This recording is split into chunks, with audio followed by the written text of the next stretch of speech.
সশ্রদ্ধ চিত্তে শপথ করিতেছি যে শপথ করলেন রাজাপুর উপজেলার নবনির্বাচিত চেয়ারম্যান ও 2 ভাইস চেয়ারম্যান।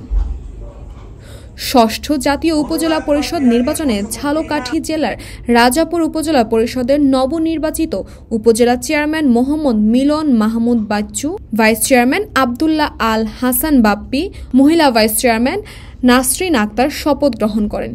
30 জুন রবিবার বিকাল 4টায় বরিশাল বিভাগীয় প্রশাসনের আয়োজনে বরিশাল জেলা শিল্প একাডেমির অডিটোরিয়ামে এই শপথ গ্রহণের অনুষ্ঠানের আয়োজন করা হয়। এ সময় মোট 13টি উপজেলার নবনির্বাচিত উপজেলা চেয়ারম্যান ও ভাইস চেয়ারম্যানের শপথ বাক্য পাঠ করা অনুষ্ঠানে প্রধান অতিথি বরিশাল বিভাগীয় কার্যালয়ের বিভাগীয় কমিশনার মোহাম্মদ শওকত আলী।